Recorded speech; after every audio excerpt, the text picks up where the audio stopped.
Good morning, my name is Tu Dao, and today I'm going to present about the health belief model. So the brief history of the theory.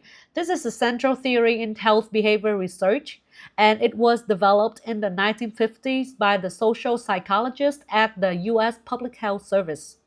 And the theory was developed to explain, as quoted from the National Library of Medicine, the widespread failure of people to accept disease preventatives or screening tests for the early detection of asymptomatic disease.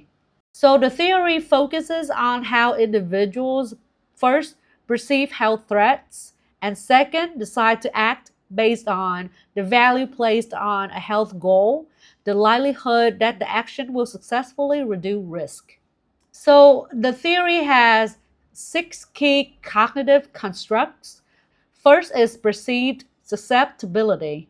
Second is perceived severity. Third is perceived benefits.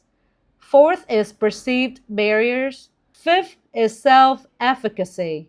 And sixth is cues to action. For the perceived susceptibility, so one person will have a perceived susceptibility when they estimate the risk of illness or they recognize the potential negative health consequences that they have to confront. Second, for the perceived severity.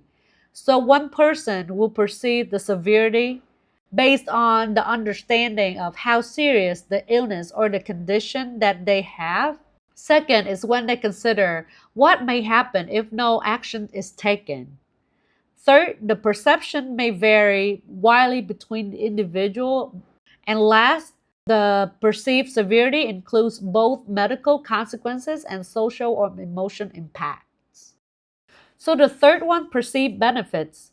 That is the positive outcomes that one will have when they take action to reduce illness. So with the perceived barriers, those are the challenges that one person might have to confront when they have to take action to prevent illness.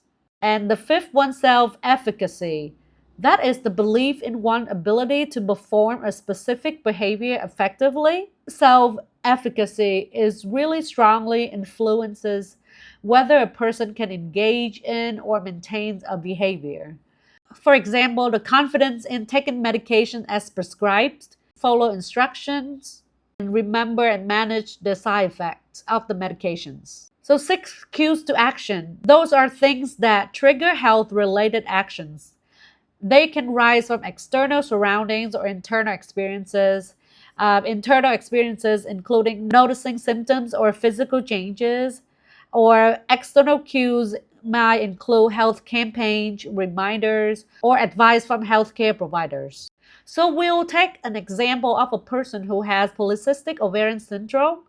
The short form is PCOS. So first, perceived susceptibility. That person might encounter the irregular menstrual cycles, or they have acne, or they gaining weight, or they figured out their family history of PCOS or type 2 diabetes. So the second, perceived severity. They might experience infertility. They try to conceive and cannot have a baby for a long time. Or they can have insulin resistant or diabetes where their blood sugar is staying high all the time. Or they might experience cardiovascular risk. Or the fourth one, they might experience emotional effects of hormonal imbalance where they feel grumpy or they feel tired or they feel moody all the time. So the third, perceived benefits. So when they take action, there might be a lot of positive outcome for them where they can improve nutrition and physical activity. They can reverse PCOS conditions such as reducing hair loss, acne. They can manage their weight gains. The third one is they can have many interventions to improve insulin sensitivity and fertility. So the perceived barriers. A person who has PCOS may face a lot of challenges to handle the condition. First is the difficulty in maintaining lifestyle changes. Or she can face cost of care or limited access to medical expert or facilities. Or they can feel frustration with slow or inconsistent results. And for self efficacy, which is the confidence in the ability to manage PCOS effectively, whether they can follow the dietary or physical activity recommendation, or they can follow the medication plans that the doctors already prescribed for her, or they can manage symptoms and healthcare needs for herself. So, cues to action, there might be internal or external things that affect how they manage the symptoms. First is they can experience the difficulty in conceiving, or they might have like the new PCOS diagnosis, which affecting her mood and feelings when she managed the condition. Or she might came across educational campaigns or peer experience which strengthen her belief in manage the symptoms. So the application and the limitations of the theory.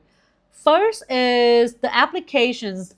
So the theory was applied in health education and promotion and also disease prevention programs. The common application are vaccination uptake, cancer screenings, diabetes prevention, or nutrition and physical activity. Although there are so many good things about the theory, there are also some limitations. First one is the overemphasis on the cognitive factors, which means the theory focusing so much on the cognitive side without taking emotion influences and social and cultural factors. And also the study assumed rational decision making, which is not true for everybody. And lastly, the people believe that the predictive power of the theory was really limited, is only 20 to 40% in explaining health behaviors. Thank you for listening.